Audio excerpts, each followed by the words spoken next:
Oi, boas-vindas ao É da Sua Conta, o podcast mensal sobre como consertar a economia para que ela funcione para todas as pessoas. Eu sou a Graziele Davi. E eu, a Daniela Stefano.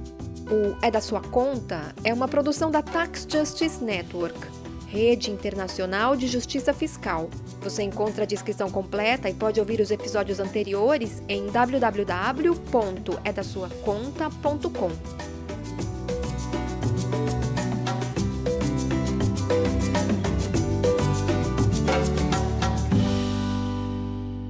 A relação entre desigualdade e o sigilo financeiro e a possibilidade de pôr um fim a esses dois problemas com o registro global de ativos são o tema do episódio 38 do É da Sua Conta. A população de rua aumentou bastante em todas as grandes cidades brasileiras e é lógico que isso só existe porque na outra ponta existem muitas pessoas ou muitas famílias que escondem seu patrimônio, que utilizam o sigilo para gerar cada vez mais patrimônio, cada vez mais renda para eles. E do outro lado, essas pessoas que não têm acesso a essas informações acham que, por alguma razão, elas não tiveram a sorte de ter os recursos e por isso precisam recorrer à violência. Então, eu diria que nem é o ovo ou a galinha, né? Aqui a gente nem tem um dilema, né? A violência só existe porque o sigilo existe antes. E é exatamente para pôr um fim à desigualdade social que se faz necessário saber quanto de riqueza existe no mundo e quem são as pessoas de carne e osso por trás delas, os chamados beneficiários finais. Um registro global de ativos tem a possibilidade de reduzir o sigilo financeiro e, consequentemente, as desigualdades. No episódio 37, o É da Sua Conta trouxe os achados do Índice de Sigilo Financeiro, o relatório bianual da Tax Justice Network, que aponta quais são os países que mais permitem que super ricos e grandes empresas escondam suas riquezas. E uma das soluções principais ali apresentadas para acabar com o sigilo é o Registro Global de Ativos. Criar um registro internacional abrangente de todos os bens no mundo, juntamente com os seus verdadeiros proprietários.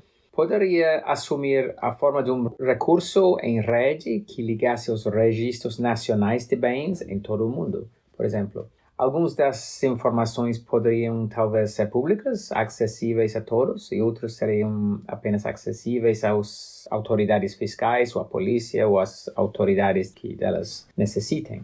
Quem explica é o nosso comentarista, o jornalista Nick Jackson, da Tax Justice Network. Cobrir todos os ativos nesse registro global inclui também o proprietário beneficiário, como o Nick falou, ou beneficiário final. A pessoa de carne e osso, dona dos ativos, sejam eles financeiros, prediais, ouro, obra de arte, veículo. No caso de empresas, patentes, softwares e no caso de pessoa física, também criptomoedas, obra de arte virtual. Mas o mundo anda muito desigual. De um lado, 33 milhões de pessoas no Brasil passando fome, e de outro, tem quem invista enormes fortunas em obras de arte virtual. Mas o que são obras de arte virtual? Bom, as obras de arte em si podem ser qualquer arquivo de imagem, um JPEG ou GIF, igual tantos outros que nós temos no celular ou no computador. O que estão fazendo agora é associar cada imagem dessas com um tipo de recibo eletrônico, conhecido pela sigla NFT, que amarra aquela imagem com um número identificador e funciona como prova de que a pessoa que fez essa amarração inicial é a dona daquela imagem. O Luciano de Maria, que é programador e entusiasta de criptomoedas, conta um pouco mais sobre como esse mercado NFT funciona. Esse recibo chamado NFT funciona em um novo tipo de banco de dados, o blockchain. Existem diversos tipos de blockchain, assim como existem diversos tipos de banco de dados com características técnicas diferentes entre si. Para se fazer qualquer operação dentro de um blockchain, é preciso pagar pelo processamento dos dados, e é assim que as vendas são feitas. Primeiro uma pessoa paga para fazer o registro do NFT no blockchain, depois precisa se pagar novamente toda vez que o dono do NFT quiser transferi-lo para outra pessoa. Digamos, por exemplo, que uma pessoa gasta R$1.000 para comprar 10 Ether. que é a moeda do blockchain Ethereum. Daí ela usa esses 10 Ether para comprar um NFT. Dali um mês, o preço do Ether pode ter aumentado 100%. Então o seu NFT, que ainda custa 10 Ether, estaria valendo R$2.000. Porém, também aconteceu que a procura por NFTs daquele tipo aumentou. Então, se ela quiser vendê-lo no mercado, ela pode vender por 20 Ether, ao invés do 10 que ela pagou. Então, seu NFT, na verdade, agora vale R$4.000. Claro que essas flutuações podem acontecer tanto para cima quanto para baixo e a qualquer momento. O mercado não para. A tecnologia das criptomoedas, dos blockchains, dos NFTs ainda é muito jovem e como ela mexe diretamente com dinheiro, atraiu muita especulação desenfreada. Por enquanto, o que puxa esse mercado todo é a especulação mesmo e quem leva a tecnologia a sério ainda está esperando sistemas serem desenvolvidos que usem o blockchain de alguma forma mais parcimonial, mais honesta. Ou seja, o mundo cripto é muito instável, o que na verdade é outro aspecto da maldição da financiarização, que aliás foi tema do episódio 8 do É da Sua Conta. E se você ainda não ouviu, busca lá no seu tocador de áudios favorito ou então em www.edasuaconta.com. Criptomoedas, obras de arte virtual, mas também ações em bolsas de valores, onde há especulação desenfreada, há também uma ameaça, porque quando uma empresa afeta pessoas ou uma comunidade e caso seja necessário recorrer à justiça, pode ser impossível descobrir quem é o dono de verdade daquela ação ou daquele bem e, portanto, muito difícil de responsabilizá-lo. E esse sigilo poderia não existir mais se o registro global incluísse todos os ativos. Quem afirma isso é o Márcio Calvé Neves, do Instituto de Justiça Fiscal.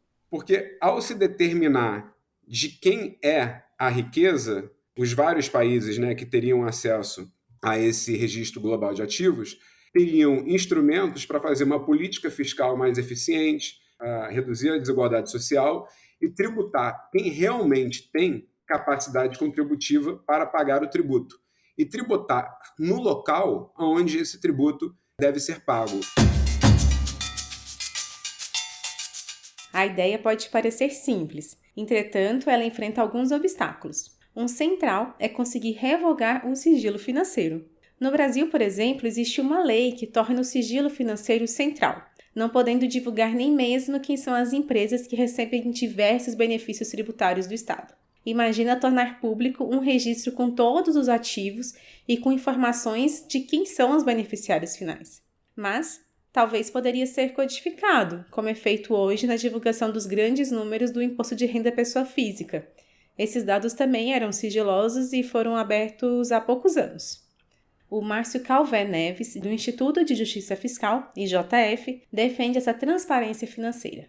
E no Brasil, com uma desigualdade social tão grande, principalmente causada pela falta de tributação do patrimônio e da renda dos mais ricos, me parece que o interesse público deva prevalecer sobre aquele interesse privado. Outro argumento bastante frequente de quem é contra a tributação dos super ricos é que a riqueza simplesmente seria transferida para outro país e que, portanto, seria melhor nem tentar tributar a riqueza. As pessoas pensam que o sigilo internacional é um pouco como um balão com ar dentro. Pensam que se apertar num lugar no balão, quer dizer, melhorando a transparência num país, todo o ar vai no outro lado do balão. Em termos reais, todos os ricos vão simplesmente enviar os seus bens para outro lugar, onde existe um segredo mais forte. Sobre esta ideia, o balão muda de forma, mas o volume do balão permanece o mesmo e ninguém ganha nada. A ideia é se intenta impor impostos ou transparência num país, todo o dinheiro vai fugir para outros países e não vai ganhar nada. Isto é a ideia que é muito popular nos paraísos fiscais. Mas esta ideia é completamente errada, porque geralmente as pessoas ricas gostam de ter bens no estrangeiro, onde eles gostam de viver, fazer as compras. Portanto, o segredo financeiro e a transparência não é como um balão, é mais uma esponja. Se eu apertar, haverá algum deslocamento, mas em geral o volume vai diminuir. Então, o volume de criminalidade, o volume de evasão fiscal, tudo isso vai diminuir com o registro global de bens. Não vai fazer tudo, mas vai ajudar muito. Essa é a análise do nosso comentarista, o jornalista Nick Jackson, da Tax Justice Network. Mas ainda sobra um outro argumento frequente, de que é muito difícil saber quem é o dono do quê, porque a maior parte da riqueza dos mais ricos estaria em fundos trusts e empresas de fachadas em paraísos fiscais. Isso é verdade, porém, já vem avançando bastante a transparência desses mecanismos, conta a pesquisadora da Tax Justice Network, Florência Lourenço. Quando a gente fala de proprietário de carne e osso dos ativos, é importante ter em mente que as autoridades dos diferentes países muitas vezes já têm bastante informação sobre propriedade, porque esses registros foram se construindo ao longo da história. A proposta de um registro global de ativos com informações de beneficiários finais é necessária e possível de ser aplicada. Com a disseminação de leis de beneficiários finais pelo mundo todo, que hoje em dia já chegam a mais de 90 países, com brechas, né, e com problemas, mas que permitem ter uma imagem melhor. Só que ainda tem vários ativos que é muito difícil saber a propriedade real deles, como, por exemplo, o fenômeno das criptomoedas, ou arte, ou especificamente agora no contexto do conflito com a Ucrânia, né, ficou muito claro que alguns países estavam tentando implementar algumas medidas de sanções sobre, por exemplo, alguns imóveis que oligarcas russos tinham em outros países da Europa, e eles não conseguiam identificar quem que era o real dono da casa, ou do iate, ou do barco, porque existia uma cadeia de propriedade que as autoridades não conseguiam chegar até o ponto final, né, parava no proprietário legal, a empresa. A ideia de um registro global de ativos foi fortalecida em setembro de 2018 durante uma reunião da ICRICT, que é a Comissão Independente para a Reforma Internacional da Tributação Corporativa. Essa reunião ocorreu em Nova York. É importante falar também a razão pela qual esse assunto agora voltou a ter protagonismo. E isso foi muito por causa da guerra da Rússia com a Ucrânia, né? Porque o que a gente viu é que houve uma reação, principalmente com os países desenvolvidos, para ir atrás dos ativos dos oligarcas russos. Então, eles se defrontaram com o desafio de conseguir ir atrás desses ativos, né? Muitas vezes escondidos por várias empresas em paraísos fiscais ou trusts. Então, o engraçado dessa discussão é que ela readquire protagonismo agora por causa de um interesse dos países desenvolvidos. E às vezes a gente deixa de lado ou a gente esquece que essa é uma discussão que é até mais importante para nós, dos países em desenvolvimento. E, Márcio, por que essa discussão do registro global de ativos é até mais importante para países em desenvolvimento? Segundo o Banco Central, empresas e pessoas físicas brasileiras tinham em 2020 558 bilhões de dólares no exterior.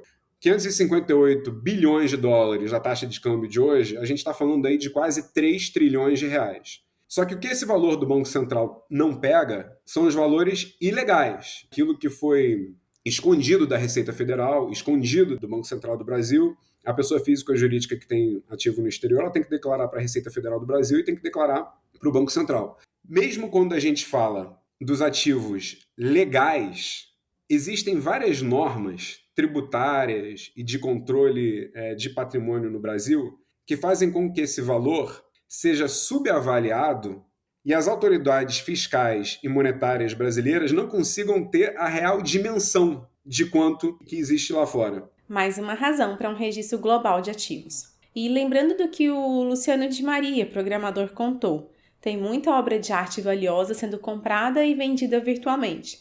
Só para ter uma ideia de valores, uma colagem do artista Mike Wilkman foi vendida em um leilão em 2021 por quase 70 milhões de dólares. É um mercado onde circula muito dinheiro.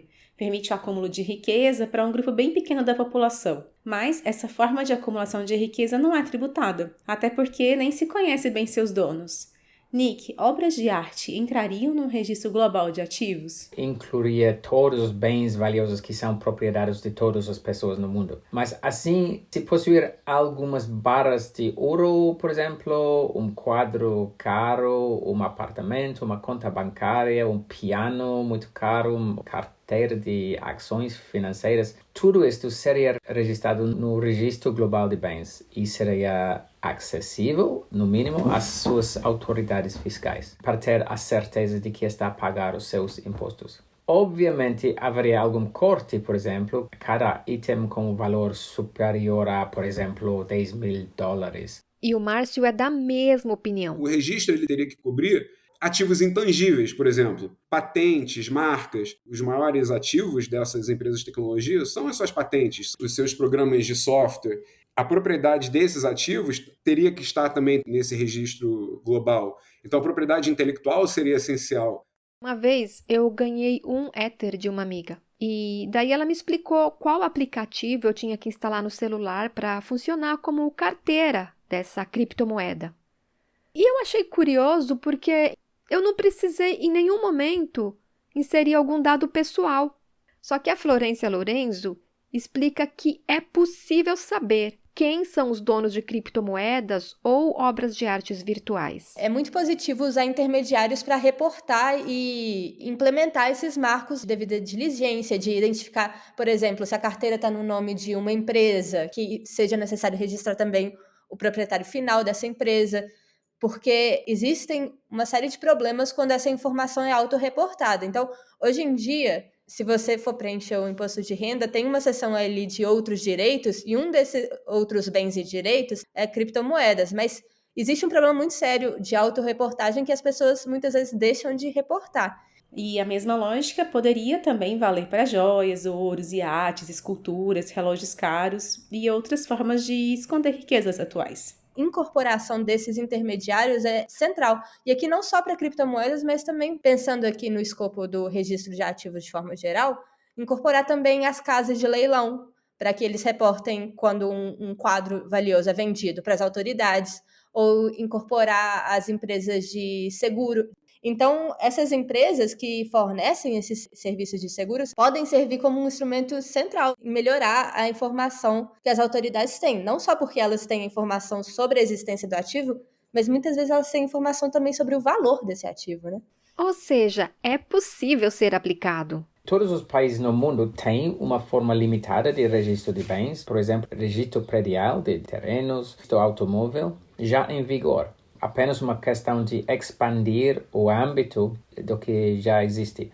E nas últimas décadas, uma proporção cada vez maior dos ativos das pessoas encontra-se na forma financeira e não física, como terreno, como apartamentos, como automóveis. Por isso, devemos expandir o princípio para refletir isto e abranger mais ativos financeiros. Um dos primeiros a defender essa atualização dos registros para refletir a atual forma de acumulação de riquezas é o Gabriel Zucman, membro da ICRICT, a Comissão Independente por uma Reforma da Tributação Corporativa Internacional. I'm not even sure it's so revolutionary, because the starting point is we have Nem tenho certeza de que seja tão revolucionário, porque o ponto de partida é, já temos registros imobiliários e prediais.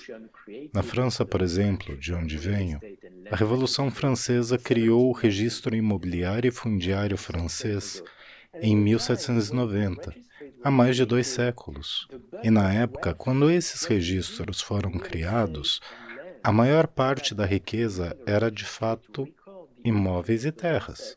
Assim, ao registrar a propriedade desses ativos, o que os países fizeram foi, na verdade, registrar a propriedade de quase toda a riqueza. E assim, a ideia de um cadastro global de ativos é dizer, olha, a gente deveria modernizar essas instituições existentes, fazer 2 coisas. Number one, to do a better job at identifying the beneficial owners of the asset. Número 1.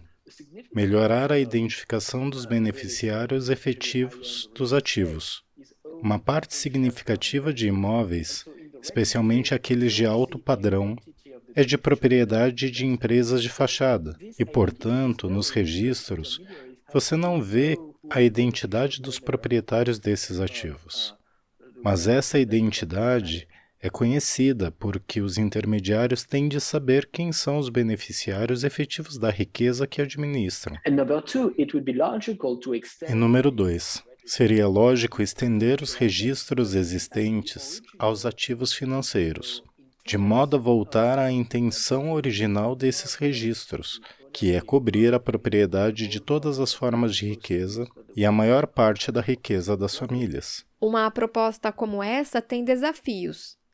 Haveria seguramente algumas dificuldades técnicas sobre o significado de propriedade. Quem é o proprietário da coisa valiosa? Por exemplo, os bens detidos em muitos tipos de trusts ou fundações não são tecnicamente, legalmente propriedade de ninguém.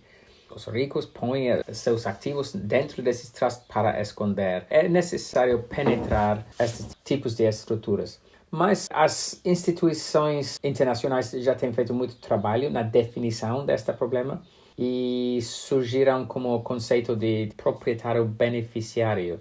Isto é a pessoa que legalmente possui ou controla ou tem o poder de usufruir dos bens. Por exemplo, tem os direitos de viver num castelo. Congela um pouco. Eu acho que vale a pena lembrar o que são trusts, os fundos fiduciários. Florência Lorenzo. Um arranjo legal que tem origem no direito anglo-saxão, que basicamente eles produzem um cenário de separação de um determinado ativo do seu proprietário real. Originalmente eles foram desenhados quando os cavaleiros iam à guerra e aí eles deixavam uma pessoa que era responsável de administrar o patrimônio ou a riqueza dele para a família que ficava para trás. E essa pessoa que administrava o patrimônio era chamada de trustee.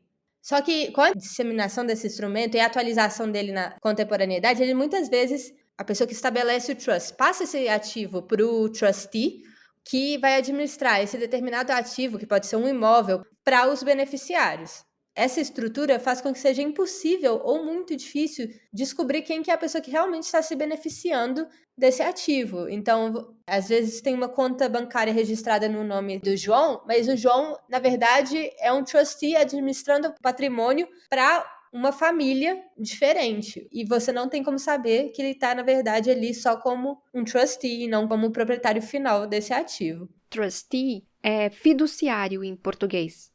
O proprietário final desses ativos precisa ser registrado, sendo que poderiam ser feitos alguns recortes de quem entra e de quem não entra. Por exemplo, o nível de renda ou o valor do bem em si. Tem que ter um valor mínimo também, né? A gente não precisa também declarar todo ativo, né? Não vou declarar um ativo de R$1.000, por exemplo, mas acho que os países teriam que chegar a um acordo sobre um valor mínimo. A partir de que ponto que a gente disponibiliza esses ativos? E a forma como isso vai ser disponibilizado? Suponhamos que o mundo superou os desafios e implantou o Registro Global de Ativos.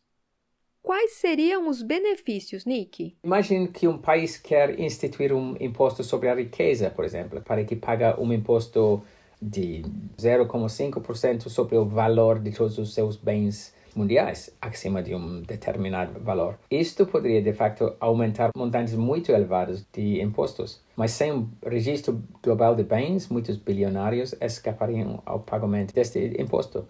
Imposto sobre a riqueza poderia generar muito dinheiro.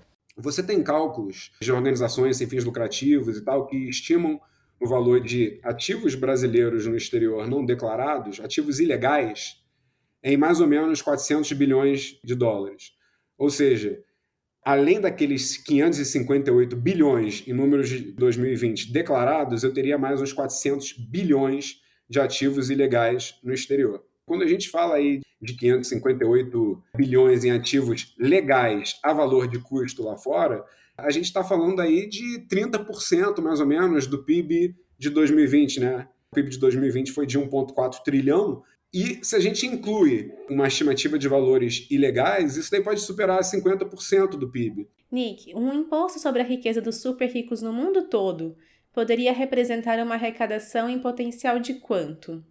Os 10% mais ricos da população mundial possuem cerca de 80% desta riqueza. Ou seja, o mais rico 10% tem mais ou menos 350 trilhões de dólares em ativos. E um imposto global sobre a riqueza de 0,5%, por exemplo, renderia mais ou menos 200 bilhões de dólares por ano. E pedir aos super ricos pagar apenas 0,5% de imposto sobre as riquezas é muito, mas muito pouco.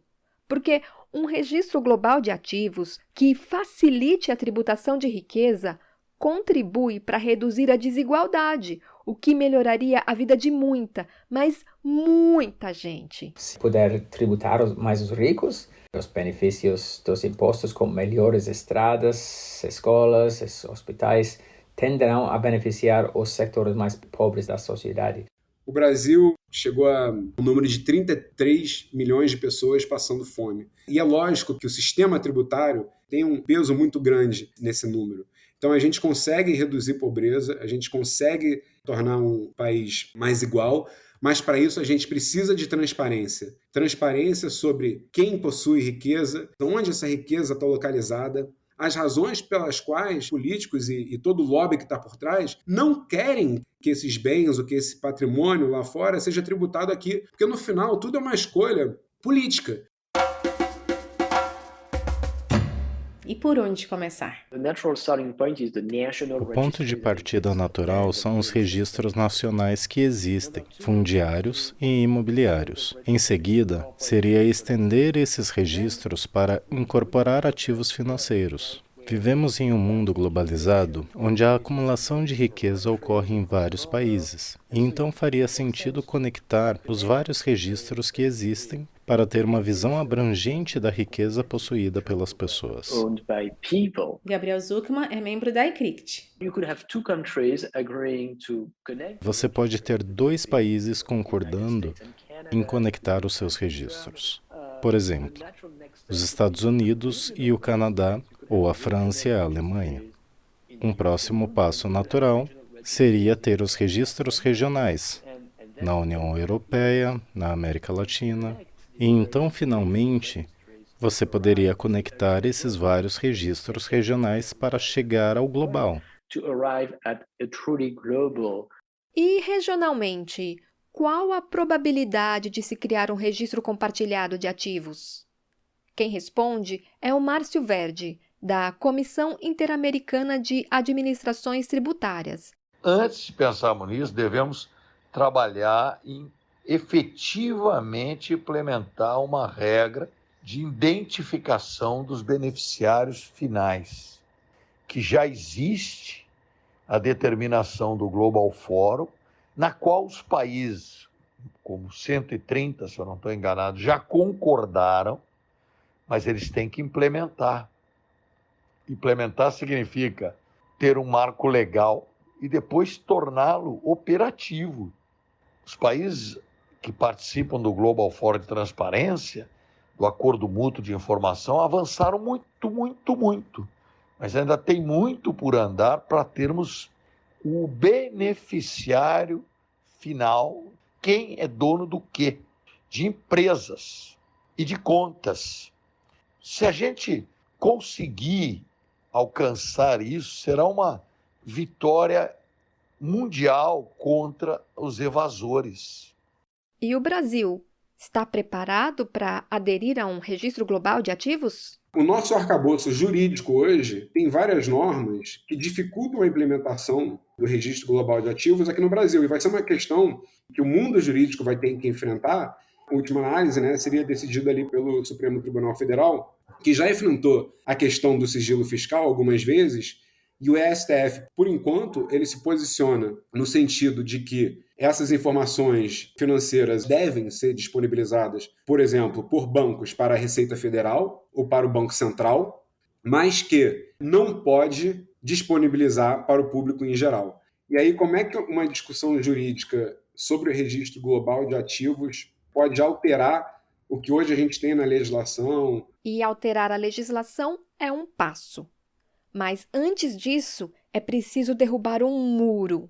O grande lobby que existe no Brasil, e aí é por famílias ricas, mais proprietários de empresas, por políticos, por grande imprensa, a favor do uso dos paraísos fiscais. Eu chamo esse lobby do retrocesso, Ele se movimenta muito rápido quando vem um projeto de lei que nada mais faz do que trazer para o mundo jurídico brasileiro o que já é vigente lá fora, em países desenvolvidos. Um projeto como o Registro Global de Ativos vai sofrer um lobby muito forte dessa indústria do retrocesso. Antes do Registro Global de Ativos, o IJF acredita que é preciso que o Brasil avance em 2 passos anteriores. Como um passo para o registro global de ativos, o que o IJF entende é que a gente precisa lutar aqui internamente para conseguir ter maior acesso aos dados sobre o patrimônio de quem tem realmente recursos para pagar tributos. Porque só assim a gente vai conseguir fazer políticas públicas eficientes e redistribuir riqueza. A gente precisa também ter sucesso em mudar a legislação brasileira para que a legislação brasileira consiga, de forma efetiva, tributar esses recursos de brasileiros que estão no exterior.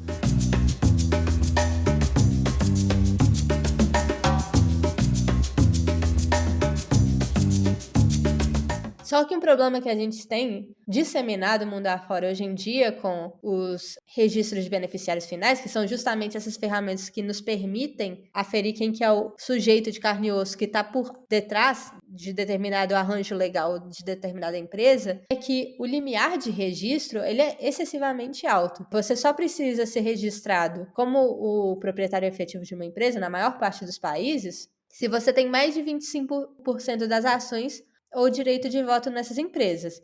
Então, se a gente está falando de uma empresa familiar que tem 4 pessoas que dividem as ações entre elas, isso já significa que ninguém vai ser registrado como beneficiário efetivo dessa empresa, porque justamente a pessoa teria que ter mais de 25. Se cada um tem 25, isso implica que nenhum vai ser registrado. Argentina, Equador e Botsuana são alguns exemplos de países em desenvolvimento que tomaram medidas simples e que estão na vanguarda para o registro global de ativos, explica Florência Lorenzo, pesquisadora da Tax Justice Network. Alguns países em desenvolvimento, e aqui você mencionou a Argentina, o Equador e a Botsuana, eles implementaram limiares muito mais baixos e alguns deles até limiar de, se você tiver uma ação, você tem que ser registrado como proprietário efetivo dessa empresa. Isso eu acredito que é um elemento central em melhorar qualquer esforço de desenvolver um registro de ativos global ou nacional que seja de fato efetivo. Porque se a gente continuar mantendo esses limiares tão altos, estratégias para evitá-los só tendem a se disseminar mais e mais, né? E ainda que a mudança não vá ocorrer do dia para a noite, é preciso começar a andar, acredita Gabriel Zucman. Acho que é um processo em que chegaremos lá, ao construir sobre o que já existe, que já é valioso, e expandindo gradativamente, conectando os registros e, finalmente, chegando a esse objetivo de um registro global de ativos.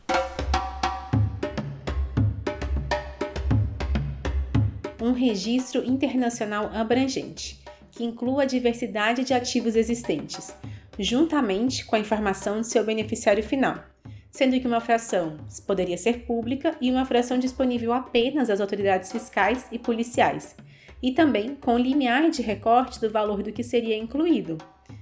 Essa é a proposta de um registro público global de ativos. Ele poderia começar entre 2 países, depois abranger toda uma região e então finalmente chegar ao global.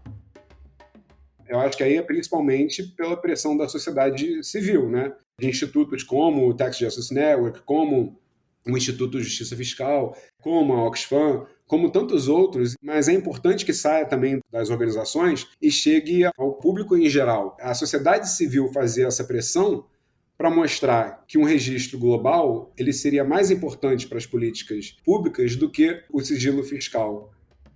Enfrentar o sigilo financeiro promove a redução de desigualdades. Por isso, é fundamental essa mobilização social também por um registro global de ativos.